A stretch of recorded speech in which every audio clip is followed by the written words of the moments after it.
ଖ୍ରୀଷ୍ଟଙ୍କର ମଧୁମୟ ନାମରେ ପ୍ରେସ୍ ଦ ଲର୍ଡ। ପ୍ରଭୁଙ୍କର ଗୌରବ ହଉ, ପ୍ରଭୁଙ୍କର ମହିମା ହଉ ଯେ ପିତା ପରମେଶ୍ୱର ଆମ ପ୍ରତ୍ୟେକଙ୍କୁ ଜୀବିତ ମଧ୍ୟରେ ଗଣିତ କଲେ। ପୁଣି ଏଇ ମାସର ଆଉ ଏଇ ସମୟରେ ଏଇ ରବିବାରରେ ଆମ ପ୍ରତ୍ୟେକଙ୍କୁ ପବିତ୍ର ବାରରେ ତାଙ୍କର ଚରଣ ତଳେ ବସେଇ ଅଛନ୍ତି, ତାଙ୍କର ଗୌରବ ପ୍ରଶଂସା କରିବା ନିମନ୍ତେ ସୁଯୋଗ ପାଇଁ ହଷ୍ଟାଗକୁ ବି ଧନ୍ୟବାଦ ଦିଏ, ପ୍ରଭୁରାଷ୍ଟ୍ରକୁ ମତେ ଧନ୍ୟବାଦ ଦିଏ। ସମସ୍ତଙ୍କୁ ପ୍ରେଜ୍ ଦ ଲର୍ଡ। ଆସନ୍ତୁ ଆମମାନେ ଏଇ ସମୟରେ ଆରାଧନା କରିବା, ପ୍ରଭୁଙ୍କର ଗୌରବ କରିବା, ପ୍ରଭୁଙ୍କର ମହିମା କରିବା। Thank you Jesus, hallelujah. ପ୍ରାର୍ଥନା ସହକାରେ ପ୍ରଭୁଙ୍କର ନିକଟବର୍ତ୍ତୀ ହଉଥିବା thank you Jesus, thank you Holy Spirit. धन्यवाद राजा, धन्यवाद राजा, धन्यवाद राजा। प्रभु तुम भरी गौरव, तुम भरी महिमा हो बापा। तुम्हें सुंदर दिवस देल, सुंदर काल देल प्रभु। इस समय तुम भरी अटे प्रभु। ओ पिता परमेश्वर प्रभु, केवल तुम्हारी दया पे आज हमें जीवित प्रभु, हालेलुया। केवल तुम करुणा पाए हमें जीवित परमेश्वर प्रभु, हालेलुया। जने के समय को इस जोग को पाई नथिबे राजा, कि तुम्हें हमको दे अछ, धन्यवाद दउछु। तुम्हारी प्रशंसा करूछु, तुम्हारी महिमा करूछु बापा। तुम प्रशंसा पाओ, तुम्हें गौरव पाओ बापा, हालेलुया। थैंक यू प्रभु। गौरव तुम्हारी हो, आराधना तुम्हारी हो, प्रशंसा तुम्हारी हो बापा, हालेलुया। आज का दिन यहोवा ने बनाया है, हम इसमें आनंदित हो, आनंदित हो। आज का दिन यहोवा ने बनाया है, हम इसमें आनंदित हो, आनंदित हो। प्रभु को महिमा मिले, चाहे हो मेरा अपमान, वो बड़े में घटूं, रहे उसी का ध्यान। आज का दिन यहोवा ने बनाया है, हम उसमें आनंदित हो, आनंदित हो। आज का दिन यहोवा ने बनाया है, हम इसमें आनंदित हो, आनंदित हो। स्तुति प्रशंसा करे, क्यों ना कुछ होता रहे, उसको हम भाते रहे, चाहे जहां भी रहे। स्तुति प्रशंसा करे, क्यों ना कुछ होता रहे, उसको हम भाते रहे, चाहे जहां भी रहे। आज का दिन यहोवा ने बनाया है, हम उसमें आनंदित हो, आनंदित हो। आज का दिन यहोवा ने बनाया है, हम इसमें आनंदित हो, आनंदित हो। हूँ तेरे पास, मुझको है तुझसे आस, मुझको कबूल कर ले, पापों से शुद्ध कर ले। आता हूँ तेरे पास, मुझको है तुझसे आस, मुझको कबूल कर ले, पापों से शुद्ध कर ले। आज का दिन यहोवा ने बनाया है, हम उसमें आनंदित हो, आनंदित हो। आज का दिन यहोवा ने बनाया है, हम उसमें आनंदित हो, आनंदित हो। जीवन से ज्योति जले, जीवन ये ऐसा बने, ज्योति में चल हम सके, यही दुआ है तुझसे। जीवन से ज्योति जले, जीवन ऐसा बने, ज्योति में चल हम सके, यही दुआ तुझसे। आज का दिन यहोवा ने बनाया है, हम इसमें आनंदित हो, आनंदित हो। आज का दिन यहोवा ने बनाया है, हम इसमें आनंदित हो, आनंदित हो, आनंदित हो, आनंदित हो। Hallelujah, praise the Lord. प्रभु हमको सुंदर दिन ଦେଇଛନ୍ତି, ଆଜିର ଦିନ ପାଇଛି, ଦିବସ ପାଇଛି, ପ୍ରାତଃ କାଳ ପାଇଅଛୁ କେବଳ ତାଙ୍କର ଦୟା କରୁଣା ସକାଶେ। ସେଥିପାଇଁ ଆମେ ଆଜି ଆନନ୍ଦ କରୁ ମୋ ପ୍ରିୟ ମାନେ। ଆଜି ହୁଏତ ଅନେକ ଜଣ ଏଇ ସମୟକୁ, ଏଇ ସୁଯୋଗକୁ ପାଇନାହାନ୍ତି, କିନ୍ତୁ ପ୍ରଭୁ ଆଜି ଆମକୁ ସୁନ୍ଦର ସମୟ ଦେଇଛନ୍ତି, ସୁନ୍ଦର ଦିବସ ଦେଇଛନ୍ତି ତାଙ୍କର ଗୌରବ କରିବା ପାଇଁ, ତାଙ୍କର ପ୍ରଶଂସା କରିବା ପାଇଁ। ତେଣୁ ଆମେ କେବଳ ତାଙ୍କର ଗୌରବ ପ୍ରଶଂସା ଆନନ୍ଦ ସହକାରେ କରିବା ଦରକାର, ଉତ୍ସାହ ସହକାରେ କରିବା ଦରକାର। ହାଲେଲୁୟା, ପ୍ରେଜ ଦ ଲର୍ଡ। ଆସନ୍ତୁ ଆଉ ଗୋଟିଏ ଗୀତ ଗାନ କରି ପ୍ରଭୁଙ୍କର ସ୍ତୁତି କରୁଥିବା। ହାଲେଲୁୟା। तेरी आराधना करूं, तेरी आराधना करूं, पाप क्षमा कर, जीवन दे दे, दया किया जना करूं, तेरी आराधना करूं, तेरी आराधना करूं, पाप क्षमा कर, जीवन दे दे, दया किया जना करूं, तेरी आराधना करूं, तू ही महान सर्वशक्तिमान, तू ही है मेरे जीवन का संगी, तू ही महान सर्वशक्तिमान, तू ही है मेरे जीवन का संगी।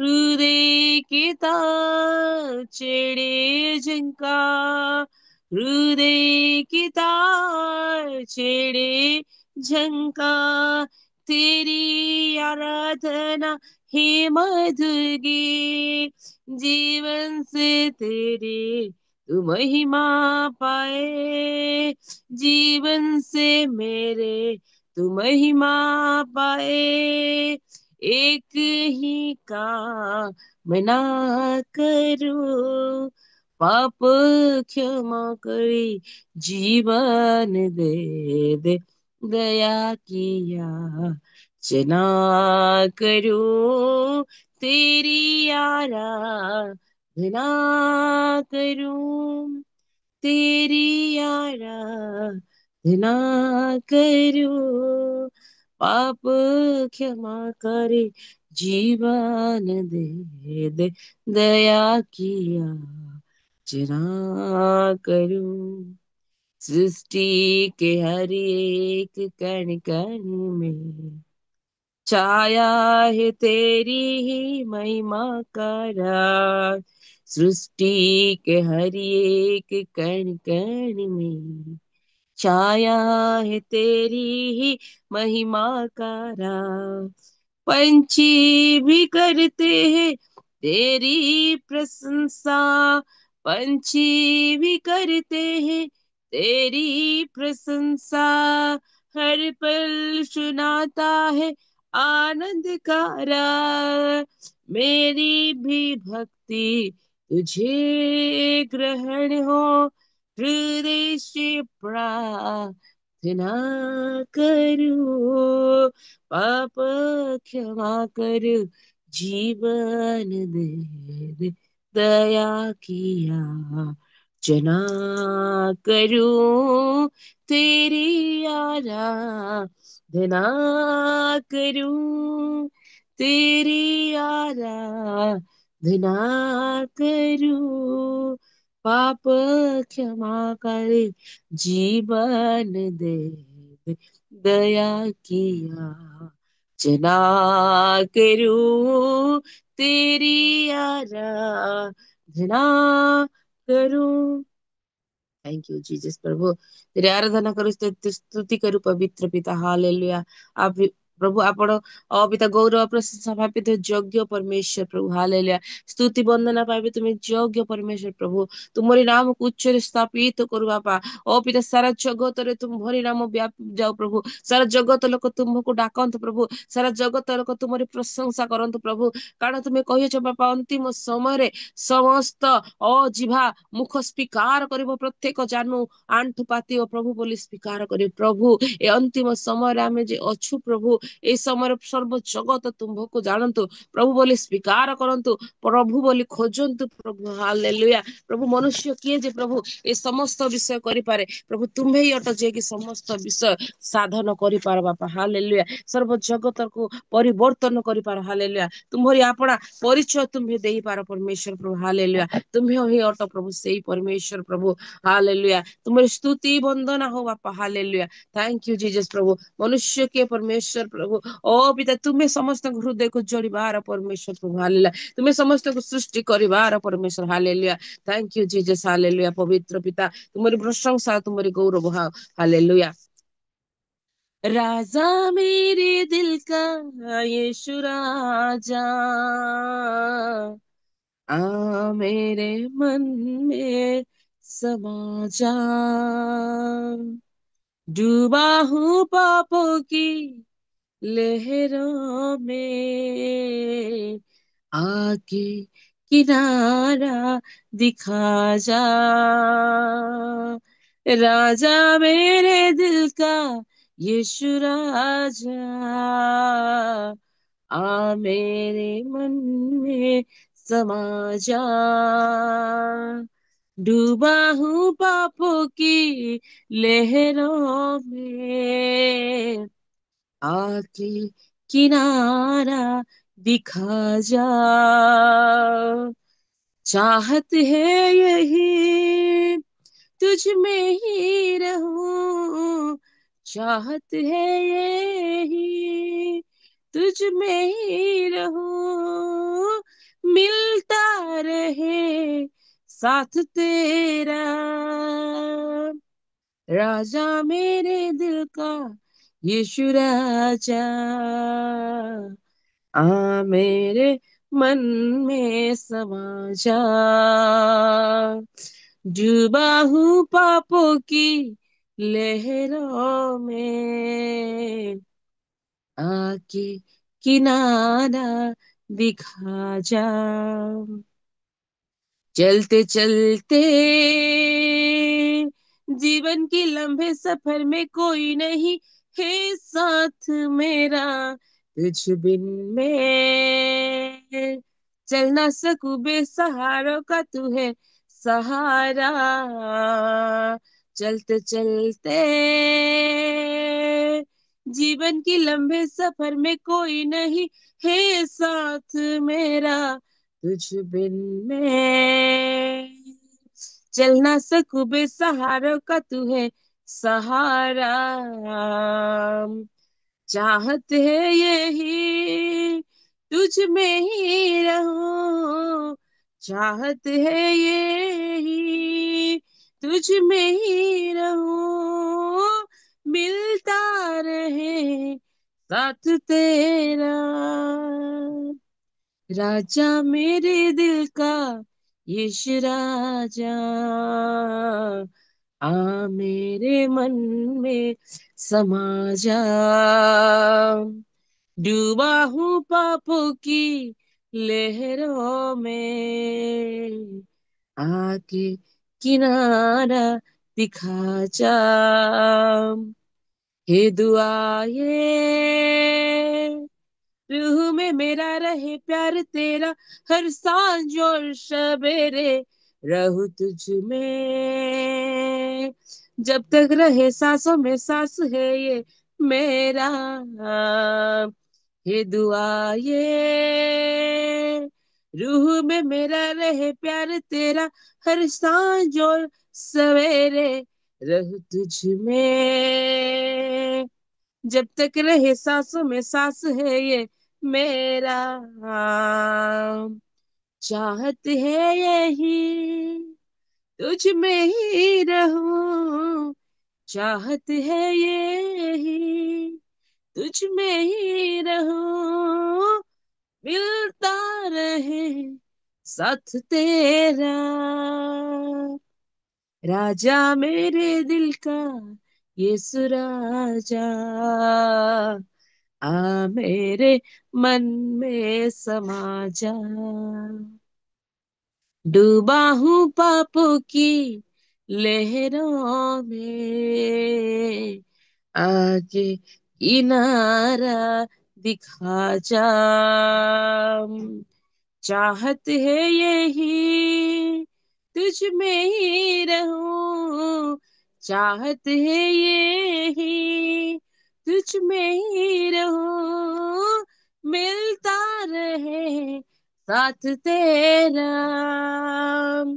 राजा मेरे दिल का यीशु राजा, आ मेरे मन में समा जा,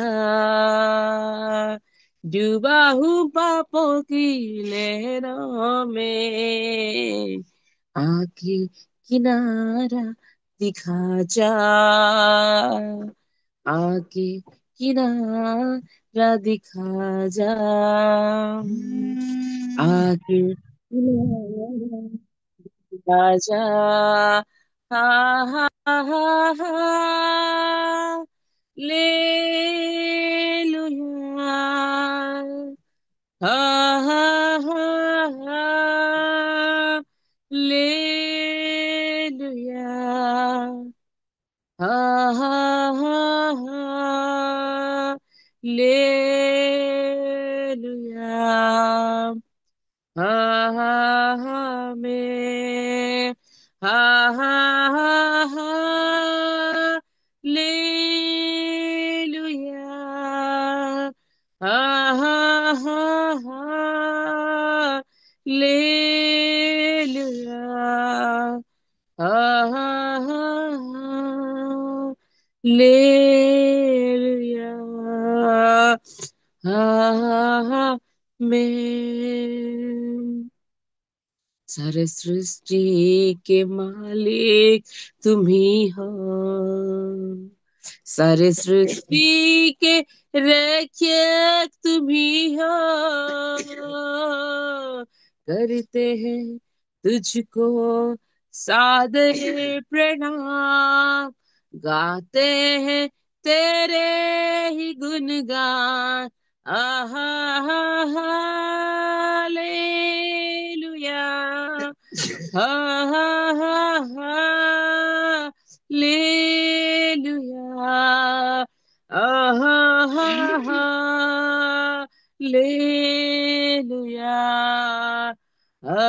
आमीन, आहा हा हालेलुया, आहा हा हालेलुया,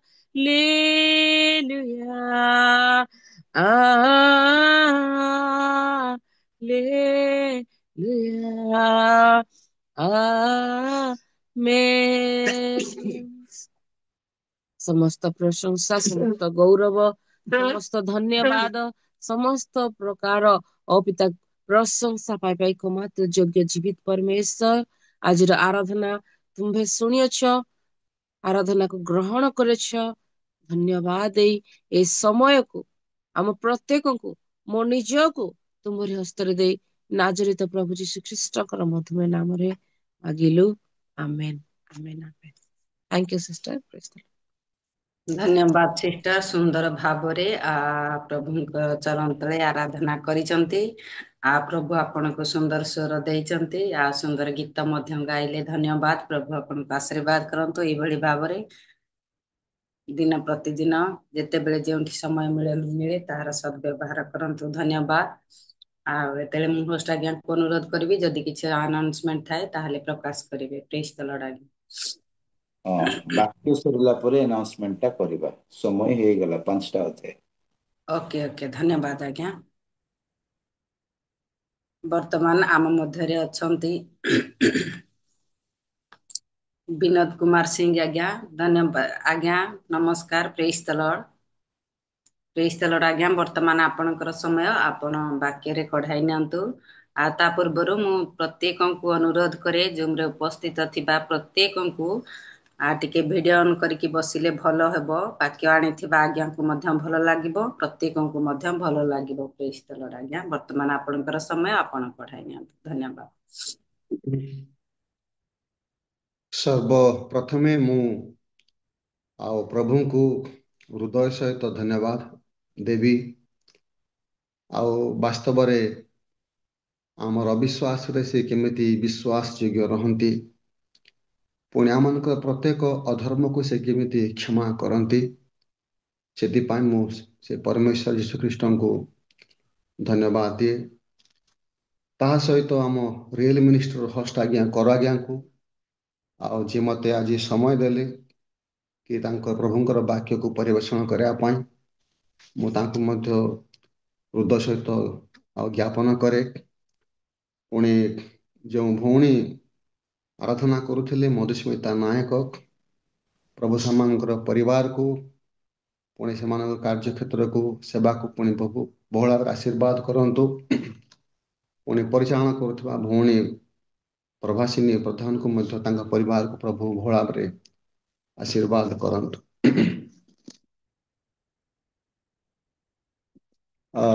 आसंतु थरे मते समय मिलिथिला आ जितेबेले जहाकू समय बधे दिया हिथिला से आब्सेंट थिले से समय रे मु थरे वाक्य कहिथिली ता हूँ लोक 11 अध्याय परमेश्वरंकर अनुग्रह को किभଳି आमे मिसयूज करथाउ से पर मु कहिथिली।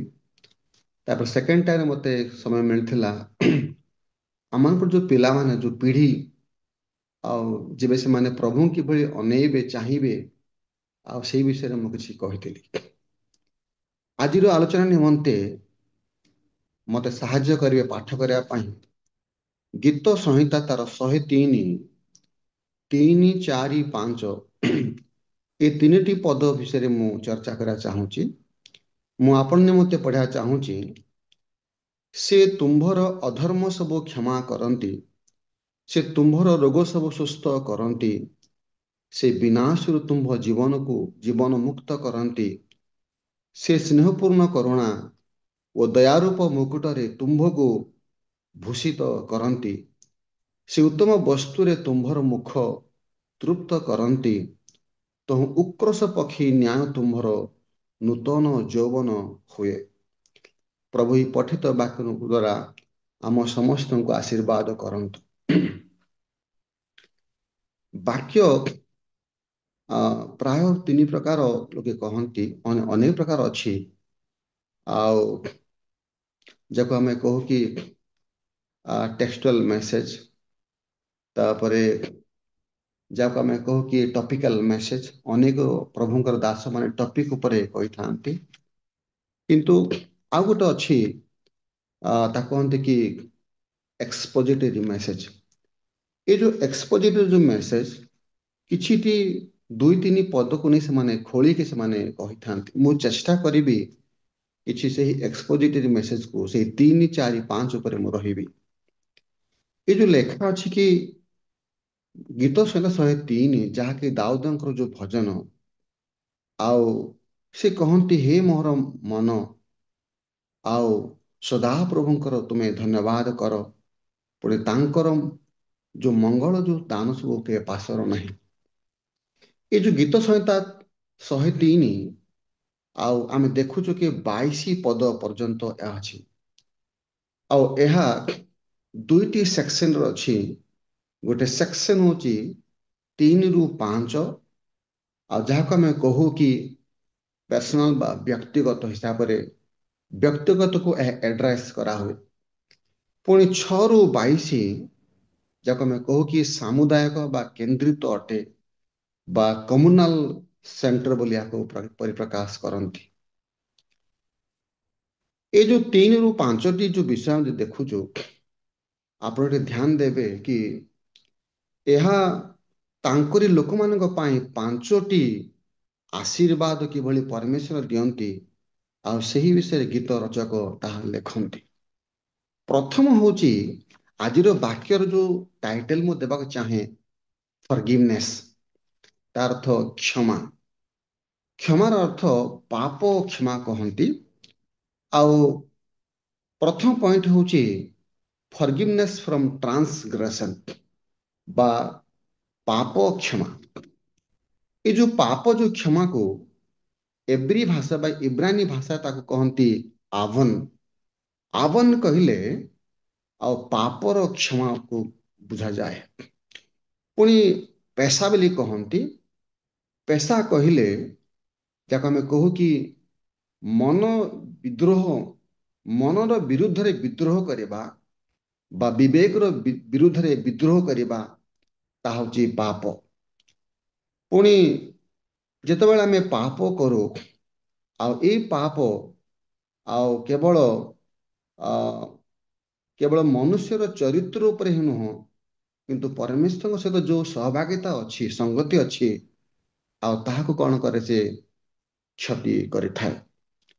ସିନ୍ ଦ ଡ୍ୟାମେଜ୍ କ୍ୟାରେକ୍ଟର ରିଲେସନସିପ୍। ଯେ ଗୋଟେ ମନୁଷ୍ୟ ପାପ କରେ, ସେ ମନୁଷ୍ୟର ସ୍ୱଭାବ ବା ଚରିତ୍ର, ତାହା ସହିତ ପରମେଶ୍ୱର ସହିତ ଯୋଉ ସହଭାଗିତା ଥିଲା, ଆଉ ସେଇ ସହଭାଗିତା ଉପରେ ଆଉ କଣ କରେ, କ୍ଷତି ଆସେ।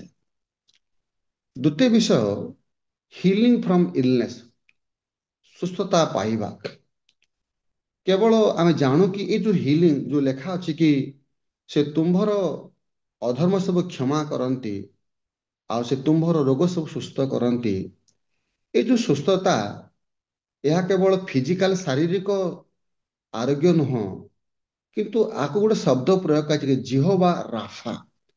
ଜିହୋବା ରାଫା ଅର୍ଥାତ ପରମେଶ୍ୱର ସେ ବ୍ୟକ୍ତିଙ୍କୁ ସେ କିଭଳି ପୁନର୍ଗଠନ କରନ୍ତି, ଏକ ନୂତନ ମନ, ଏକ ନୂତନ ଶରୀର ସେ ଦିଅନ୍ତି।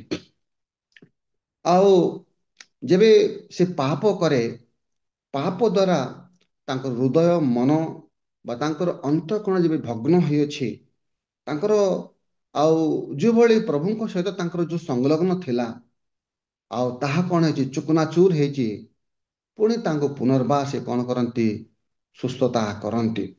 ତାଙ୍କର ଅନ୍ତଃକରଣ ମନକୁ ସେ ଆରୋଗ୍ୟ କରନ୍ତି। ତୃତୀୟ ବିଷୟ, ଆଉ ଲେଖା ଅଛି କି ରିଡେମ୍ପସନ୍ ଫ୍ରମ୍ ପିଟ୍। ତା ଅର୍ଥ ଭୟଙ୍କର ଗର୍ତ୍ତ ବା ଦୋହଲା କାଦୁଅରୁ ଉଦ୍ଧାର କରିବା। ଟିକେ ମତେ ସାହାଯ୍ୟ କରିବି କି? ଗୀତ ସଂହିତା 40 ପର୍ବ ତାର 2 ପଦ ଟିକେ ପଢିଦେବେ କି? ଗୀତ ସଂହିତା 40 ତାର 2 ପଦ।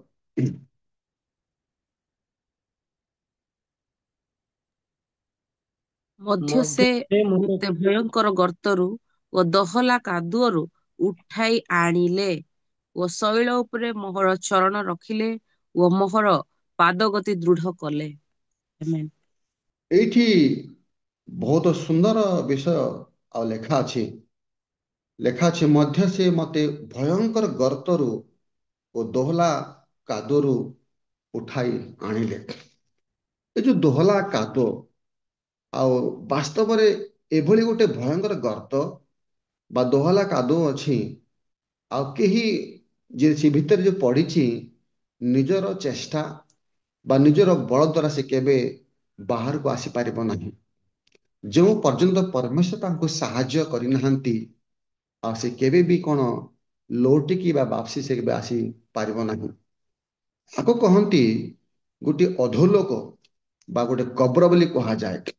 ଏଭଳି ସେ ପାପର ଗର୍ତ୍ତରେ ସେ ପଡ଼ିଛି, ଆଉ ସେହି ପାପର ଗର୍ତ୍ତରୁ ନିଜର ବୁଦ୍ଧି, ନିଜର ବଳ ବା ନିଜର ଯାହା ବି ଅଛି, ସେ ତାହା ଦ୍ୱାରା କେବେ ସେ ପୁଣି ଆସି ନପାରେ, ଯେଉଁ ପର୍ଯ୍ୟନ୍ତ ପରମେଶ୍ୱର ତାଙ୍କୁ ସାହାଯ୍ୟ କରିନାହାନ୍ତି। ଆଉ ଏଇ ଯୋଉ ଦୋହଲା କାଦର ଯୋଉ ଅର୍ଥ ଆମେ ଜାଣୁ କି ପାପ ବୋଲି ତାକୁ କୁହାଯାଏ, ବା ଗର୍ତ୍ତ ପାପ। ବାସ୍ତବରେ ଗୀତ ରଚକ ଜାଣନ୍ତି ସେ କି ପରମେଶ୍ୱର କେମିତି ତାଙ୍କୁ ଉଦ୍ଧାର କରନ୍ତି, ଆଉ ସେ ଉଦ୍ଧାର କାର୍ଯ୍ୟ ସେ ଚିହ୍ନିବା ପାଇଁ ପ୍ରଭୁ ତାଙ୍କୁ ସାହାଯ୍ୟ କରନ୍ତି। ତାଙ୍କର ଗୋଟେ ଏକ୍ସପିରିଏନ୍ସ ଅଛି କି କେମିତି ପରମେଶ୍ୱର ମତେ ସେ ଦୋହଲା କାଦରୁ ସେ ପାପର ଗର୍ତ୍ତରୁ ସେ ମତେ ଉଦ୍ଧାର କଲେ। ପୁଣି 4 ନମ୍ବର ଲେଖା ଅଛି ରେଷ୍ଟୋରେସନ ଅଫ ଷ୍ଟାଟସ।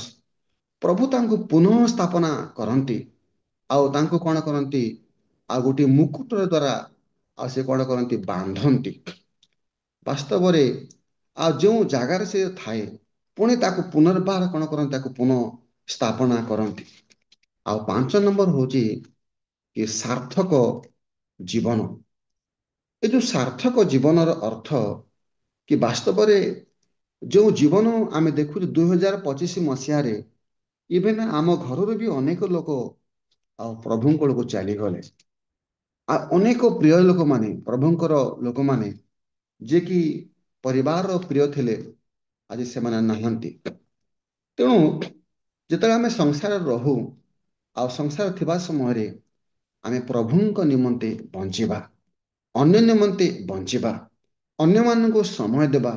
ଯେଉଁମାନେ ଦୁର୍ବଳ, ଯେଉଁମାନେ କି ଆଉ କିଛି ସୁବିଧା ସେମାନେ ପାଉନାହାନ୍ତି, ଯଦି ସେଭଳି ଆମ ସମ୍ବଳ ପାଖରେ ଅଛି ଆଉ ସେମାନଙ୍କୁ ସମୟ ଦେଇକି ଆମେ କଣ ସମ୍ବଳ କରିବା ଆଉ ସେମାନଙ୍କୁ ଆମଙ୍କ ପରିବାର ନିମନ୍ତେ ଆମମାନଙ୍କର ଯୋଉ ପାଖ ପଡିଶା ଯୋଉମାନେ ରହନ୍ତି ଆଉ ସମସ୍ତଙ୍କୁ ସେମାନଙ୍କୁ ପ୍ରଭୁଙ୍କ ଦିଗକୁ ବଢାଇବା ତାହା ହଉଛି ସାର୍ଥକ ଜୀବନ।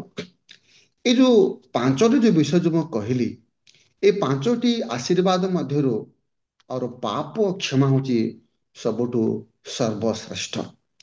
ଆଉ ଏ ଯୋଉ ପାପ କ୍ଷମା ସେ କଣ କରେ ଏଇ 4ଟା ଆଶୀର୍ବାଦ ସେ କଣ କରେ ସେ ଲିଡ୍ କରେ। ସେ ଲେଖା ଅଛି କି ସେ ତୁମ୍ଭର ଅଧର୍ମକୁ ସେ କ୍ଷମା କରନ୍ତି। 3 ପଦ ଯୋଉ ଲେଖା ଅଛି 3ର ସେ ତୁମ୍ଭର ଅଧର୍ମ ସବୁ କ୍ଷମା କରନ୍ତି। ପ୍ରିୟ ବନ୍ଧୁଗଣ, ବାସ୍ତବରେ ଏଇ ଯୋଉ ଆମେ ଦେଖୁଛୁ 103 ଗୀତ 103ରୁ 1ରୁ ଯୋଉ 22 ପଦ ଆକ୍ଚୁଆଲି ଆକୁ ପ୍ରୋଗ୍ରେସିଭ ପ୍ରେଜେଣ୍ଟ ଟେନ୍ସ କୁହାଯାଏ। ଅର୍ଥାତ ଯେଉଁ କାଳ ଯୋଉ ମାନେ ୟୁଜ କରାହେଇଛି ବ୍ୟବହାର ହେଇଛି ତାହା ହଉଛି ବର୍ତ୍ତମାନ କାଳ, ତାକୁ ପ୍ରୋଗ୍ରେସିଭ ପ୍ରେଜେଣ୍ଟ ଟେନ୍ସ କୁହାଯାଏ। ଯେମିତିକି ଆମେ କହୁ କି ମୁଁ ବାଇବେଲ ପଢୁଅଛି, ମୁଁ ଖାଉଅଛି। ସେମିତି ଆପଣ ଦେଖନ୍ତୁ ସେ କରନ୍ତି, ସେ ଲେଖା ଅଛି କି ସେ ତୁମ୍ଭ ରୋଗ ସୁସ୍ଥ କରନ୍ତି, ସେ ଅଧର୍ମ ସବୁ କ୍ଷମା କରନ୍ତି, ସେ ବିନାଶ ତୁମ୍ଭ ଜୀବନ ମୁକ୍ତ କରନ୍ତି। ତାକୁ କୁହାଯାଏ ପ୍ରୋଗ୍ରେସିଭ ପ୍ରେଜେଣ୍ଟ ଟେନ୍ସ। ତା ଅର୍ଥ ତା କଣ୍ଟିନ୍ୟୁସ୍ ହୁଏ। ଆର ଅର୍ଥ ଯୋଉ ପରମେଶ୍ୱର କେବଳ ଆଜି ହିଁ ନୁହଁ କି କାଲି ପୁଣି ପରଦିନ ବା ଯାହା 20 ବର୍ଷ ପରେ ମଧ୍ୟ ଯେଉଁ ଭୁଲ ଆମେ କରୁ ଆଉ ସେ କଣ କରନ୍ତି ସବୁ ସେ ଅଧର୍ମକୁ ସେ କଣ କରନ୍ତି କ୍ଷମା କରନ୍ତି। ଆଉ ହେଉଛି ପ୍ରୋଗ୍ରେସିଭ ଅର୍ଥାତ ବର୍ତ୍ତମାନ କାଳ ଆଉ ପ୍ରୟୋଗ କରାଯାଏ। ତ ଆଜିର ସାଧାରଣ ଭାଷାରେ ପାପ କ୍ଷମା କହିଲେ କଣ ଆଉ ସେ ବିଷୟରେ ମୁଁ କିଛି କହିବାକୁ ଚାହେଁ। ସାଧାରଣ ଭାଷାରେ ତାର ଯୋଉ ପରିଭାଷା ହଉଛି କି ଆମ ଚାଲୁ କି ତାକୁ ହିନ୍ଦୀରେ କହନ୍ତି କି ଜାନେ ଦୋ, ଚାଲ ଛାଡି ଦିଅ, ସେ ବିଷୟରେ ଏତେ ଧ୍ୟାନ ଦେବାର ଆବଶ୍ୟକ ନୁହଁ। ବା ଆମେ କହୁ କି ଏହାକୁ ଆଚ୍ଛାଦନ କରିଦିଅ, କି ସେ ବିଷୟରେ ଆମେ ସେତେ ସ୍ମରଣ ଆମେ କରୁନାହୁଁ। କହୁ ଭାଇ ସେ ବିଷୟକୁ ପୁଣି ମୁଁ ମନେ ପକାଇବାକୁ ଚାହେଁ ନାହିଁ, ସ୍ମରଣ କରିବାକୁ ଚାହେଁ ନାହିଁ। ଏହା ହଉଛି ଜେନେରାଲ ର ଡେଫିନେସନ ଯୋଉ ପାପର କ୍ଷମା। କିନ୍ତୁ ବିବ୍ଲିକାଲ ଯୋଉ ଡେଫିନେସନ, ବିବ୍ଲିକାଲ ଭାଷାରେ ଆକୁ କୁହାଯାଏ କି not to hold a iniquity against the sin, ଅର୍ଥାତ ଦୋଷୀଙ୍କର ଅପରାଧକୁ ନ ଧରିବା, ଦୋଷୀଙ୍କର ଅପରାଧକୁ ହୃଦୟ ମଧ୍ୟରେ ନ ମନେ ପକାଇବା ବା ନ ଧରିବା। ବାସ୍ତବରେ ଯେତେବେଳେ ଜଣେ ବ୍ୟକ୍ତି ସେ ପାପ କରେ ଆଉ ସେ ବ୍ୟକ୍ତିର ପାପକୁ ତାର ଅପରାଧକୁ ନ ଧରିବା ହଉଛି ବାଇବେଲର ଡେଫିନେସନ। ଯେତେବେଳେ ସେ ଜଣେ ପାପ କରେ ଆଉ ସେ ପରମେଶ୍ୱରଙ୍କର ଆଜ୍ଞାର ବିରୁଦ୍ଧରେ ସେ ପାପ କରେ, ତାପରେ ଲେଖା ଅଛି हिंदी में मैं कहना चाहें उस व्यक्ति को देखना जिससे पाप किया है, जिसने उल्लंघन किया है और जिसने उस ढांप रहे हैं ना उन्हें ना ही उन्हें क्षमा किया है, फिर भी उन्होंने उसके विरुद्ध में नहीं है। ତା ଅର୍ଥ ସେ ବ୍ୟକ୍ତି ତାର ପାପକୁ ସେ କଣ କରିଛି, ସେ କ୍ଷମା ବି କରିନାହିଁ, ପୁଣି ସେ ଯୋଉ ବ୍ୟକ୍ତି ସେ ଆଉ ପରମେଶ୍ୱରଙ୍କ ବିରୁଦ୍ଧରେ ସେ ଉଲ୍ଲଂଘନ କରିଛି ତଥାପି କ'ଣ ସେ ତାଙ୍କର ବିରୁଦ୍ଧରେ ଏବେ ପର୍ଯ୍ୟନ୍ତ ନାହିଁ। ତା ଅର୍ଥ ପାପର ଦଣ୍ଡକୁ ସେ କ'ଣ କରୁଛି ଆଉ ସେ ପରମେଶ୍ୱର କ'ଣ କରନ୍ତି ମୁକ୍ତ କରନ୍ତି, ପରିତ୍ରାଣ ଦିଅନ୍ତି। ଯିଏ ପାପ କରେ ପାପର ବେତନ ମୃତ୍ୟୁ, ସେ ଡିଜର୍ଭ ରହେ, ସେ ଯୋଗ୍ୟ। ଯିଏ ପାପ କରେ ଆଉ ପାପର ଫଳ ହଉଛି ମୃତ୍ୟୁ। ଆଉ ଲେଖା ଅଛି କି ଯେତେବେଳେ ଆମେ ଯୋଉ କ୍ଷମା ଯୋଉ କହୁ କି ଲେଖା ଅଛି कि जिस क्षमा में कोई कीमत नहीं है वो सच्ची क्षमा नहीं। ଯଦି ଜଣକୁ କ୍ଷମା ଦିଆ ହୁଏ ତାକୁ ବା କିଛି କଷ୍ଟ ନିତାନ୍ତ ଆବଶ୍ୟକ। ତେଣୁ ଏନିଥିଙ୍ଗ ଦ୍ୟାଟ୍ ଡଜ୍ ନଟ୍ କଷ୍ଟ ଇଜ୍ ନଟ୍ ଏ ଫରଗିଭନେସ୍। କ୍ଷମା କରିବା ପାଇଁ କିଛି ତ୍ୟାଗ ବଳି ନିତାନ୍ତ ଆବଶ୍ୟକ। ଆଉ ବିନା ବଳିରେ ବା ବିନା ତ୍ୟାଗରେ ତା କ୍ଷମା କେବେ କରିହୁଏ ନାହିଁ। ପ୍ରିୟ ବନ୍ଧୁଗଣ, ଲେଖା ଅଛି କି ଯେତେବେଳେ ପରମେଶ୍ୱର ସେ ବ୍ୟକ୍ତିକୁ କ୍ଷମା କରନ୍ତି ଏହା କେବଳ ପିଓର ଆଉ ପରମେଶ୍ୱରଙ୍କର ଦୟା, ପରମେଶ୍ୱରଙ୍କର ଅନୁଗ୍ରହ ବୋଲି ପ୍ରଭୁଙ୍କର ଲୋକମାନେ ତାହା କହନ୍ତି। ଆଉ ଯେବେ ସେ ବ୍ୟକ୍ତିକୁ ପ୍ରଭୁ କ୍ଷମା କରନ୍ତି ତେବେ ସେ ଆଗକୁ ସେ କେବେ ସେ ଜଣେ ଅପରାଧୀ ନୁହଁ, ସେ ଦଣ୍ଡ ପାଇବ ନାହିଁ। ଆଉ ଯାହା ପଢୁଛୁ କି ରୋମିଓ ତାର 6:23 କି ପାପର ବେତନ ମୃତ୍ୟୁ। ଆମେ ଜାଣୁ ଯେତେବେଳେ ହବା ପୁଣି ଆଦମ ପାପ କଲେ ଆଉ ସେମାନେ ପରମେଶ୍ୱରଙ୍କର ଉପସ୍ଥିତିରୁ ସେମାନେ କ'ଣ କଲେ ବାହାର କରିଦିଆଗଲା। ପରମେଶ୍ୱରଙ୍କର ସାନ୍ନିଧ୍ୟରୁ ସେମାନଙ୍କୁ ତଡ଼ି ଦିଆଗଲା। ପରମେଶ୍ୱରଙ୍କର ଯୋଉ ସାନ୍ନିଧ୍ୟ ଆଉ ତାଙ୍କ ପାଇଁ ସେତେ ଗୁରୁତ୍ୱପୂର୍ଣ୍ଣ ନଥିଲା। ସେମାନେ ଫଳ ଖାଇବା ଦ୍ୱାରା ହିଁ ପାପ କଲେ ନାହିଁ, କିନ୍ତୁ ସେମାନେ ନିଜକୁ ପରମେଶ୍ୱରଙ୍କ ପରି ହେବା ପାଇଁ ଚାହୁଁଥିଲେ। ଯେତେବେଳେ ଆଉ ଇସ୍ରାଏଲ ମାନେ ପାପ କଲେ ଆଉ ଆମେ ଜାଣୁ କି 32 ଅଧ୍ୟାୟର ଗଣନା ପୁସ୍ତକ ଆମେ ଦେଖୁ କି ଆଉ ଗଣନା ପୁସ୍ତକରେ ସେମାନେ ସ୍ୱର୍ଣ୍ଣ ବାଛୁରିକୁ ସେମାନେ ଯେତେବେଳେ ପୂଜା ପୁଣି ଆରାଧନା କଲେ ଆଉ ସେଇ ସମୟରେ ଆଉ ପ୍ରଭୁ ଦୁଃଖିତ ହେଲେ, ପ୍ରଭୁ କ୍ରୋଧିତ ହେଲେ, କହିଲେ କି ଆମ୍ଭର ଉପସ୍ଥିତି ବା ଆମ୍ଭର ସାନ୍ନିଧ୍ୟ ତୁମ୍ଭ ସହିତ ଯିବ ନାହିଁ। ଆମ୍ଭେ ତୁମକୁ ସେହି କିନାଣ ଆମେ ତୁମକୁ ଦେବା ଆଉ ଆମ୍ଭେ ତୁମ୍ଭ ସହିତ ଆମର ଦୂତ ବି ପଠାଇବା, କିନ୍ତୁ ଆମ୍ଭର ଉପସ୍ଥିତି ବା ସାନ୍ନିଧ୍ୟ ତୁମ୍ଭ ସହିତ ଯିବ ନାହିଁ।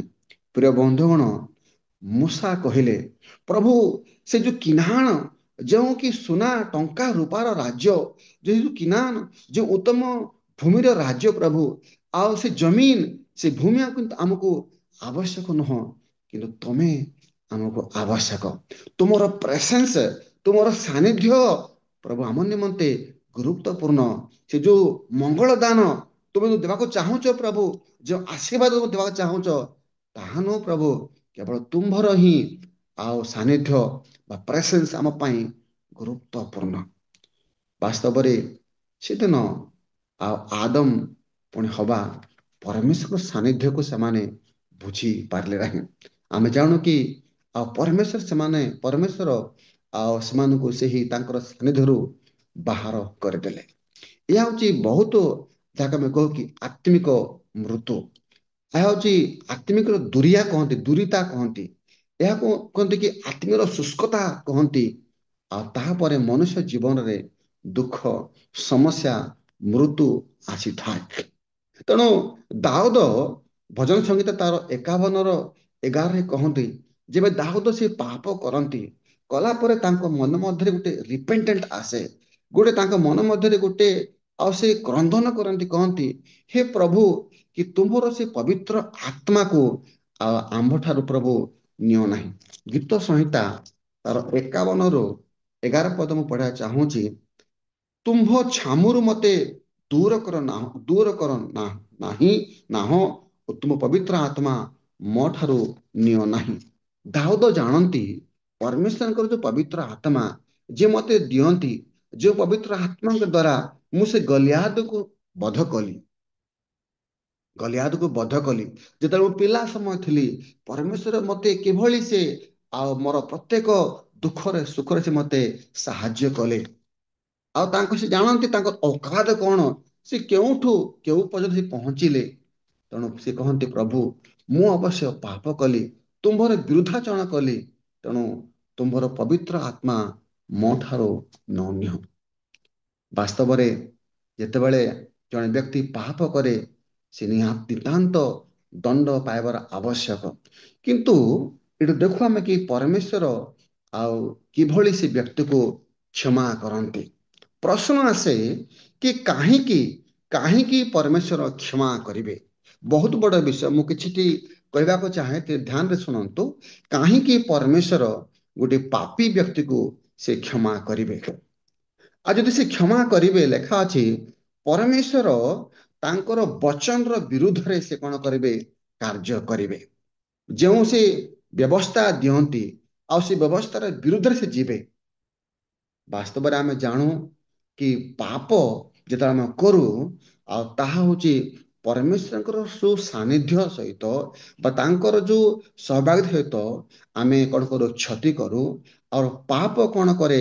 ପରମେଶ୍ୱରଙ୍କର ପ୍ରେମକୁ ପୁଣି ତାଙ୍କର ଉତ୍ତମତାକୁ କଣ କରେ ନା ମନା ରିଜେକ୍ଟ କରେ। ପୁଣି ପାପ କଣ ପରମେଶ୍ୱରଙ୍କୁ କଣ କରେ? ଅଗ୍ରାହ୍ୟ କରେ।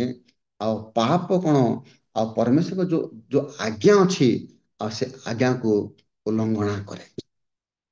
କିନ୍ତୁ ପ୍ରଶ୍ନ ଆସେ କି କାହିଁକି ଏକ ବ୍ୟକ୍ତିକୁ ପ୍ରଭୁ କ୍ଷମା କରିବେ? ମୁଁ କିଛିଟି ବିଷୟ କହିବା ଚାହେଁ କି ଯେତେବେଳେ ପଢିବେ ଆପଣ ଟିକେ ପଢିଦେବେ କି ତାର ଲେବିୟ ତାର 16 ଅଧ୍ୟାୟର 14, 15, 16 ପଢିଦେବେ କି? ଜଲ୍ଦି ଟିକେ ପଢିଦେବେ।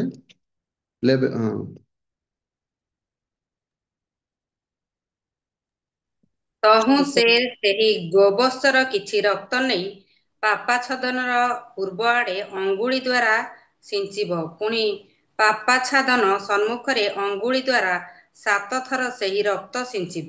ଏଉତାରେ ସେ ଲୋକମାନଙ୍କର ପାପାର୍ଥକ ବଳିର ଛାଗ ନେଇ ବଧ କରିବ ଓ ତାହାର ରକ୍ତ ବିଚ୍ଛେଦ ବସ୍ତ୍ରର ଭିତରକୁ ଆଣି ଯେପରି ଗୋବତ୍ସ ରକ୍ତ ନେଇ କରିଥିଲା ସେପରି ତାହାର ରକ୍ତ ନେଇ କରିବ, ଅର୍ଥାତ୍ ପାପାଚ୍ଛାଦନର ଉପରେ ଓ ପାପାଚ୍ଛାଦନ ସମ୍ମୁଖରେ ତାହା ସିଞ୍ଚିବ। ପୁଣି ଇସ୍ରାଏଲ ସନ୍ତାନଗଣର ଅଶୌଚ ଓ ସେମାନଙ୍କ ଅଧର୍ମ ଅର୍ଥାତ୍ ସେମାନଙ୍କର ସମସ୍ତ ପାପ ସକାଶୁ ସେ ପବିତ୍ର ସ୍ଥାନ ନିମନ୍ତେ ପ୍ରାୟଶ୍ଚିତ କରିବ।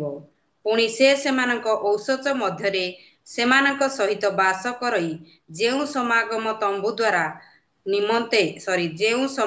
ତମ୍ବୁ ତାହା ନିମନ୍ତେ ସେହି ପ୍ରକାର କରିବ। ଆମେ ଜାଣୁ କି ବର୍ଷକୁ ଥରେ ଆଉ ମହାଯାଜକ ମାନେ ଏହି କାର୍ଯ୍ୟ କରୁଥିଲେ। ଆଉ ପାପକୁ ଆଚ୍ଛାଦନ କରିବା ପାଇଁ ଆଉ ସେମାନେ ଗୋଟେ ମେଷକୁ ନେଇକି କଣ କରୁଥିଲେ? ବଧ କରୁଥିଲେ। ପୁଣି ସେହି ଯୋଉ ତମ୍ବୁ ଭିତରେ ସେମାନେ ଆଉ ସେ ମେଷର ବା ଛାଗର ସେ ରକ୍ତକୁ ସେମାନେ ଛିଞ୍ଚୁଥିଲେ। ଆଉ ଯାହା ଦ୍ୱାରା ଲୋକମାନଙ୍କର ପାପ କ୍ଷମା ହଉଥିଲା। ପ୍ରିୟ ବନ୍ଧୁଗଣ, ଆମେ ଜାଣୁ କି ପରମେଶ୍ୱର ସ୍ୱୟଂ ସେ ନ୍ୟାୟ ଅଟନ୍ତି। ଯଦି ପ୍ରଭୁ ସ୍ୱୟଂ ନ୍ୟାୟ ଅଟନ୍ତି, ସେ କିଭଳି ତାଙ୍କର ଆଉ ସେ ବିରୋଧରେ ସେ କାମ କରିବେ? ଯେଉଁ ନ୍ୟାୟର ବିରୁଦ୍ଧରେ ପ୍ରଭୁ କେମିତି କାମ କରିବେ? କିଛିଟି ବିଷୟ ମୁଁ ପଢିବାକୁ ଚାହୁଁଛି। ଆଉ ଯାତ୍ରା ପୁସ୍ତକ ତାର 23:7, ଯାତ୍ରା ପୁସ୍ତକଟି ଶୀଘ୍ର ପଢିଦେବେ। ଯାତ୍ରା ପୁସ୍ତକ ତାର 23:7,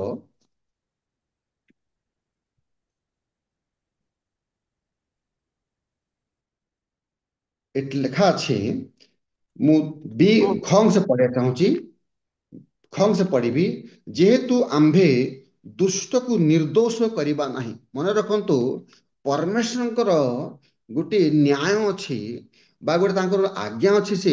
ସେ କେବେ ହେଲେ ଦୁଷ୍ଟକୁ ସେ କଣ କରିବେ ନାହିଁ? ସେ କ୍ଷମା କରିବେ ନାହିଁ। ଲେଖା ଅଛି, ଯେହେତୁ ଆମ୍ଭେ ଦୁଷ୍ଟକୁ ନିର୍ଦ୍ଦୋଷ କରିବା ନାହିଁ। ଯେଉଁ ଦୁଷ୍ଟ ଯେଉଁ ପାପ ସେ ଯୋଉ କାର୍ଯ୍ୟ ଯୋଉ କରିଛି, ଦୁଷ୍ଟକୁ ନିତାନ୍ତକୁ ମରିବାକୁ ପଡିବ ହିଁ ପଡିବ। ଦଣ୍ଡ ଭୋଗ କରିବାକୁ ପଡିବ ହିଁ। ତାପରେ ଆଉ ନାହୁମ ତାର 1:3 ଲେଖା ଅଛି। ଆଉ ସେଇ ଲେଖା ଅଛି କି ସେ ଦୋଷୀକୁ କେବେ ବି ନିର୍ଦ୍ଦୋଷ ସେ କରିବେ ନାହିଁ। ପୁଣି ଗୀତ ସଂହିତା ତାର 7:11 ଲେଖା ଅଛି କି ପରମେଶ୍ୱର ଯେବେ ଦୁଷ୍ଟକୁ ଦେଖନ୍ତି, ସେ ପ୍ରତ୍ୟେକ ଦିନ ସେ କରନ୍ତି ନା ରାଗ କରନ୍ତି, ଗର୍ଜନ କରନ୍ତି। ଯେବେ ସେ ଦୁଷ୍ଟକୁ ଦେଖନ୍ତି, ପ୍ରତ୍ୟେକ ଦିନ ସେ ରାଗରେ କଣ କରନ୍ତି ନା ସେ ଲେଖା ଅଛି କି ଗୁସ୍ସା वो करते हैं। ତେବେ କିଭଳି ଯେଉଁ ପରମେଶ୍ୱର ତାଙ୍କର ଯୋଉ ନ୍ୟାୟ ଯୋଉ ଅଛି ସେ ନ୍ୟାୟର ବିରୋଧରେ ବା ତାଙ୍କର ଆଜ୍ଞାର ବିରୋଧରେ ସେ କେମିତି ଯିବେ? ମନେ ରଖିବା ନିତାନ୍ତ ଆବଶ୍ୟକ କି ବାସ୍ତବରେ ପାପ ଯୋଉ କ୍ଷମା ଆମମାନଙ୍କର ନିଜର ଧର୍ମ କର୍ମ ଦ୍ୱାରା କେବେ ଆସିନଥାଏ। ହେଇପାରେ ଆମେ ଭଲ ପ୍ରଚାର କରିଥାଉ, ବା ହେଇପାରେ ଆମେ ଚର୍ଚ୍ଚ ଲଗାତାର ଆମେ ଯାଇଥାଉ, ବା ହେଇପାରେ ଆମେ ଭଲ ଭାବରେ ପ୍ରାର୍ଥନା ବି କରିଥାଉ, କିନ୍ତୁ ତାହା ଦ୍ୱାରା ଆଉ ପ୍ରଭୁ ଆମର ପାପକୁ ସେ କଣ କରନ୍ତି ନାହିଁ, କ୍ଷମା କରନ୍ତି ନାହିଁ। କିନ୍ତୁ ଆମେ ଜାଣୁ କି ପରମେଶ୍ୱର ଆଉ ଗୋଟେ ଏଇ ଯେଉଁ ସେ ନ୍ୟାୟୀ ପରମେଶ୍ୱର, କି ସେ ତାଙ୍କ ସେ ଗୋଟେ କହନ୍ତି କି ଦୁଷ୍ଟକୁ ଆମ୍ଭେ କେବେ ମଧ୍ୟ କଣ କରିବା ନାହିଁ, ନିର୍ଦ୍ଦୋଷ କରିବା ନାହିଁ। ସେଥିପାଇଁ ପ୍ରଭୁ ତାଙ୍କର ସେ ଆଉ ତାଙ୍କର ନିୟମ ବିରୁଦ୍ଧ ଯିବା ପାଇଁ ସେ ଲେଖା ଅଛି, ଗୋଟିଏ ପଦ ବାଇବେଲରେ ଲେଖା ଅଛି, ଆଉ ତାହା ହଉଛି ରୋମିଓ ତାର 3:25 ପଦ ଟି ପଢିଦେବେ କି? ଏହି ପଦ ଆଉ ତାହା ଲେଖା ଅଛି, ରୋମିଓ ତାର 3:25 ପଦରେ ଲେଖା ଅଛି, ରୋମିଓ ତାର 3:25। ଈଶ୍ୱର ଆପଣା ସହିଷ୍ଣୁତାରେ ପୂର୍ବକୃତ ପାପ ସବୁ ଉପେକ୍ଷା କରିଥିବାରୁ ନିଜ ଧାର୍ମିକତା ପ୍ରକାଶ କରିବା ନିମନ୍ତେ ତାହାଙ୍କୁ ତାହାଙ୍କ ରକ୍ତରେ ବିଶ୍ୱାସ ଦ୍ୱାରା ପ୍ରାୟଶ୍ଚିତ ବଳି ରୂପେ ପ୍ରଦର୍ଶନ କରିଅଛନ୍ତି। ଆମେନ୍। ପ୍ରିୟ ବନ୍ଧୁଗଣ, ବାସ୍ତବରେ ଆମେ ଜାଣୁ କି ଦୁଷ୍ଟର ଯେଉଁ ପାପ ସେ କରିଛି, ଯେଉଁ ସେ ଭୁଲ ଯୋଉ କାର୍ଯ୍ୟ କରିଛି, ସେ ନିତାନ୍ତ ମରିବାର ଆବଶ୍ୟକ। କ୍ୟୁଁକି ଏହା ହଉଛି ପରମେଶ୍ୱର ଗୋଟେ ଆଜ୍ଞା। ତାଙ୍କର ଧର୍ମ ମାନେ ନ୍ୟାୟ ବିରୁଦ୍ଧରେ, ପବିତ୍ରତା ବିରୁଦ୍ଧରେ ସେ କେବେ ଭୁଲ କାର୍ଯ୍ୟ କରିବେ ନାହିଁ। ତେଣୁ ପରମେଶ୍ୱର କଣ କଲେ, ଯୀଶୁ ଖ୍ରୀଷ୍ଟଙ୍କୁ କ୍ଷମାର ବଳିଦାନ ସ୍ୱରୂପେ ଆଉ ସେ ପ୍ରସ୍ତୁତ କଲେ। ଯୀଶୁ ଖ୍ରୀଷ୍ଟଙ୍କ ଗୋଟେ ମେସେଜ ଉପରେ ତାଙ୍କୁ କଣ କଲେ, ପ୍ରସ୍ତୁତ କରାହେଲା। ଆଉ ତାଙ୍କର ବଳିଦାନ ଦ୍ୱାରା ଆଉ ସେ କଣ କଲେ, ସେ ପରମେଶ୍ୱରଙ୍କ ଧାର୍ମିକତାକୁ ସେ କଣ କଲେ, ପ୍ରକାଶ କଲେ। ତାଙ୍କର ଯୀଶୁ ଖ୍ରୀଷ୍ଟ ମାନେ ନିଜେ ସ୍ୱୟଂ ପରମେଶ୍ୱର କଣ କଲେ, ଆଉ ଦୁଷ୍ଟକୁ ବ୍ୟକ୍ତିକୁ କ୍ଷମା କରିବା ପାଇଁ ଆଉ ନିଜେ ସେ ବଳିଦାନ କଲେ, କ୍ରୁଶରେ ହତ ହେଲେ। ଆଉ ଏହା ହଉଛି ପରମେଶ୍ୱରଙ୍କର ଧାର୍ମିକତା। ମନୁଷ୍ୟ ଯେତେ ବି ଚେଷ୍ଟା କରୁ ତାର ନିଜର ଶକ୍ତି ଧାର୍ମିକ କାର୍ଯ୍ୟ ଦ୍ୱାରା ସେ କେବେ ହେଲେ ଆଉ ଧାର୍ମିକତା ପ୍ରାପ୍ତ କରିପାରିବ ନାହିଁ। ସେ କେବେ ହେଲେ ପାପର କ୍ଷମା ପାଇପାରିବ ନାହିଁ, ଯେଉଁ ପର୍ଯ୍ୟନ୍ତ ପରମେଶ୍ୱର ଆଉ ଲେଖା ଅଛି ନିଜେ ସେ ବଳି ନ ହୁଅନ୍ତି। ନିଜେ ବାସ୍ତବରେ ଆଜି ମୁଁ ବା ଆପଣଙ୍କର ଜାଗାରେ ଯୀଶୁ ଖ୍ରୀଷ୍ଟ କଣ କଲେ, ବଳି ହେଲେ। ଆଉ ତାଙ୍କର ଧାର୍ମିକତା ଆମର ଧାର୍ମିକତା ନୁହଁ। ଯେବେ ଯେବେ ପ୍ରଭୁଙ୍କୁ ଆମେ ଦେଖୁ, ଯୀଶୁଙ୍କୁ ଦେଖୁ, ଆଉ ତାଙ୍କର ଧାର୍ମିକତା ଆମ ନିକଟରେ ଆମ ଜୀବନରେ ଆସିଥାଏ। ସେ ଲେଖା ଅଛି ସେ ଆଉ କେବେ ଉଲ୍ଲଂଘନ କରିବେ ନାହିଁ, କିନ୍ତୁ ଏଇ କାର୍ଯ୍ୟ କରିବା ଦ୍ୱାରା ଆଉ ସେ କଣ କଲେ, ତାଙ୍କର ଧାର୍ମିକତାକୁ ସେ ପରିପ୍ରକାଶ କଲେ। ଏହା ହଉଛି ଲେଖା ହଉଛି this is the good news. ଏହା ହଉଛି ଗୁଡ ନ୍ୟୁଜ ବା ଉତ୍ତମ ଖବର। ପ୍ରିୟ ବନ୍ଧୁଗଣ, ପ୍ରତ୍ୟେକ ପାପୀ ବ୍ୟକ୍ତି ଯିଏ ପାପ କରେ ଆଉ ତାଙ୍କର ପ୍ରତ୍ୟେକ ଅନ୍ତଃକରଣକୁ ସେ କଣ କରନ୍ତି, ରିପେୟାର କରନ୍ତି, ତାଙ୍କୁ ପୁନଃସ୍ଥାପନା ସେ କରନ୍ତି। ଯେବେ ସେ ଜଣେ ବ୍ୟକ୍ତି ପାପ କରେ ଆଉ ପରମେଶ୍ୱରଙ୍କର ବିରୁଦ୍ଧାଚରଣ ସେ କରେ, ଯେବେ ଆମେ ଦେଖୁ ଅନେକ ଆଜିର ଯୁବାପିଢି ମାନେ ମଦ ପାନ କରନ୍ତି, ଏତେ ମନ୍ଦ କାର୍ଯ୍ୟ କରନ୍ତି, ସେମାନେ ପ୍ରଭୁଙ୍କୁ ଜାଣିବା ସତ୍ତ୍ୱେ ମଧ୍ୟ ପ୍ରଭୁଙ୍କୁ ସେମାନେ କଣ କରନ୍ତିନି କି, ବିଶ୍ୱାସ କରିପାରନ୍ତି ନାହିଁ। ସଂସାରର ଏ ଦୋହଲା କାଦୁରେ ସେମାନେ ପଡିଯାଆନ୍ତି। ଯେବେ ସେ ପ୍ରଭୁଙ୍କୁ ଆଉ ଜାଣନ୍ତି, ଆଉ ପ୍ରଭୁ ସେମାନଙ୍କ ପ୍ରତ୍ୟେକ ଅଧର୍ମକୁ ସେ କଣ କରନ୍ତି, କ୍ଷମା କରନ୍ତି। ହି ଫରଗିଭ୍ସ ଅଲ୍, ପ୍ରତ୍ୟେକ ତାଙ୍କର ପ୍ରତ୍ୟେକ ଅଧର୍ମକୁ ସେ କଣ କରନ୍ତି, କ୍ଷମା କରନ୍ତି। ପ୍ରିନ୍ସିପଲ କଣ? ପ୍ରିନ୍ସିପଲ ହଉଛି ପରମେଶ୍ୱରଙ୍କ ପ୍ରତି, ପରମେଶ୍ୱରଙ୍କ ପ୍ରତି କଣ ଆମେ ଆଉ ତାଙ୍କ ପରି ହେବା, ଏହା ନିତାନ୍ତ ଆବଶ୍ୟକ। ମାନେ କ୍ଷମାର ଅର୍ଥ ଯେଭଳି ଯେଭଳି ଆଉ ଯେଭଳି ପିତା ପରମେଶ୍ୱର ଆଉ ସେଭଳି ମନ, ଯେଭଳି ଯୀଶୁଖ୍ରୀଷ୍ଟଙ୍କର ମନ, ସେଭଳି ମନ ହେବା ନିତାନ୍ତ ଆବଶ୍ୟକ। କ୍ଷମାର ଅର୍ଥ ଭୁଲିଯିବା ନୁହଁ। କୌଣସି ଲୋକ କହନ୍ତି କି ଭୁଲିଯିବା ନୁହଁ, କିନ୍ତୁ ତାହା ହଉଛି ପରମେଶ୍ୱରଙ୍କ ପରି ଆଚରଣ କରିବା ନିତାନ୍ତ ଆବଶ୍ୟକ। ଆମେ ଦେଖୁ ଯୀଶୁଖ୍ରୀଷ୍ଟ କିଭଳି ଯେତେବେଳେ ସେ କ୍ରୁଶରେ ଥିଲେ, ସେ କହିଲେ ହେ ପିତ ଏମାନେ କଣ କରନ୍ତି ଜାଣନ୍ତି ନାହିଁ, ଆଉ କ୍ଷମା କର। ବାସ୍ତବରେ ତାଙ୍କ ପରି ମନ ହେବା ନିତାନ୍ତ ଆବଶ୍ୟକ। କ୍ଷମାର ଅର୍ଥ କି ଆମେ ଯିଏ ଆମର ବିରୁଦ୍ଧରେ ଯାହା ବି କିଛି କରିଛି, ଆଉ ପ୍ରତ୍ୟେକ ବିଷୟକୁ ଗୋଟେ ଆମେ ଲିଷ୍ଟ ବନେଇବା, ଲିଷ୍ଟ କରିକି ଆଉ କଣ କର ଗୋଟି ଗୋଟି ଆମେ କଣ କରୁଛୁ ନା ତାକୁ ଲିଭେଇବା। ଏହା ଗୋଟେ ବହୁତ ପେନଫୁଲ ଯେ ଆମର ବିରୁଦ୍ଧରେ କିଛି କରିଛି, ଆମକୁ କିଛି କହିଛି, ଆଉ ଗୋଟିଏ ଗୋଟିଏ ଲେଖିକି କଣ କରୁ ଆମେ ତାକୁ ନା ଲିଭେଇ ଦଉ। ଆଉ କେବଳ ସ୍ମରଣ ନ କରୁ କିନ୍ତୁ ସବୁ କିଛି ମନରୁ ତା କଣ ଆମେ କାଢି ଦେଇଥାଉ। ଏହା କହୁଛି it is act of love, act of grace and it's not holding back. ସେହି ଯେଉଁ ବିଷୟ କି ସେ ଆମ ଜୀବନ ମଧ୍ୟରେ ପରିବାର ମଧ୍ୟରେ କରିଛନ୍ତି, ଆଉ ତାକୁ ଆମେ କଣ କରୁ କେବେ ସ୍ମରଣ ନ କରୁ। ଆମେ ଜାଣୁ କି ଯେତେବେଳେ ଆଉ ଦାରା ସିଂ ଆମ ଓଡ଼ିଶାର ଗ୍ରାମଷ୍ଟେନ୍ସଙ୍କର ଦୁଇଟି ପିଲାଙ୍କୁ ପୁଣି ଗ୍ରାମଷ୍ଟେନ୍ ମରା ହେଲା। ତାପରେ ଗ୍ରାମଷ୍ଟେନ୍ସର ସ୍ତ୍ରୀଙ୍କୁ ପଚରା ହେଲା କି ଆପଣ ସେ ବ୍ୟକ୍ତିଙ୍କ ବିରୁଦ୍ଧରେ କଣ କରିବା ଚାହାନ୍ତି? ଆଉ ସେ ମା କହିଲେ ମୁଁ ସେଇ ବ୍ୟକ୍ତିଙ୍କୁ ଯୀଶୁଙ୍କ ନାମରେ ମୁଁ କ୍ଷମା କରିଦେଇଛି। କ୍ଷମା କେତେ ବଡ! ନିଜ ପରିବାରରେ ତାଙ୍କର ଦୁଇଟି ଶିଶୁଙ୍କୁ, ତାଙ୍କର ସ୍ୱାମୀକୁ ସେ କଣ କରିଛନ୍ତି ଆଉ ପେଟ୍ରୋଲ ଦ୍ଵାରା ଜାଳି ପୋଡିଛନ୍ତି, ମାରିଦେଲେ।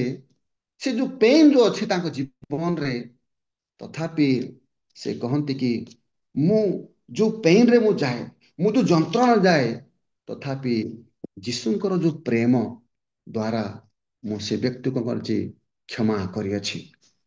ପ୍ରିୟ ବନ୍ଧୁଗଣ, ବାସ୍ତବରେ ଗୀତ ସଂହିତା 103ରେ ଦାଉଦ କହନ୍ତି କି ହେ ମୋର ମନ ସଦାପ୍ରଭୁଙ୍କର ଧନ୍ୟବାଦ କର, ଆଉ ତାଙ୍କର ମଙ୍ଗଳ ଗାନ ସବୁ ପାସର ନାହିଁ। ହେ ମୋର ମନ ସଦାପ୍ରଭୁ ଧନ୍ୟବାଦ କର, ଆଉ ତାଙ୍କର ମଙ୍ଗଳ ଦାନ ପାସର ନାହିଁ। ସେ ତୁମ୍ଭର ଅଧର୍ମ ସବୁ କ୍ଷମା କରନ୍ତି, ସେ ତୁମ୍ଭର ରୋଗ ସବୁ ସୁସ୍ଥ କରନ୍ତି, ସେ ବିନାଶରୁ ତୁମ୍ଭ ଜୀବନକୁ ମୁକ୍ତ କରନ୍ତି। ଦାଉଦ ଜାଣନ୍ତି କି କେତେ ସେ ଅଧର୍ମ ସେ କଲେ।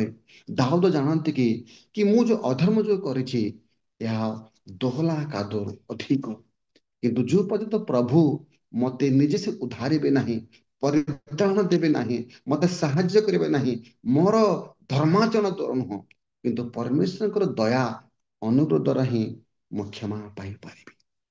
ପ୍ରଭୁ ଏହି ବାକ୍ୟ ଦ୍ୱାରା ଆମ ସମସ୍ତଙ୍କୁ ଆଶୀର୍ବାଦ କରନ୍ତୁ, ଆଉ ସେଭଳି ମନ ଦିଅନ୍ତୁ ଆଜିର ବାକ୍ୟ କି ଆମେ ତାଙ୍କ ପରି ନହେଲେ କୌଣସି ବ୍ୟକ୍ତିକୁ ଆମେ କ୍ଷମା କରିପାରିବା ନାହିଁ।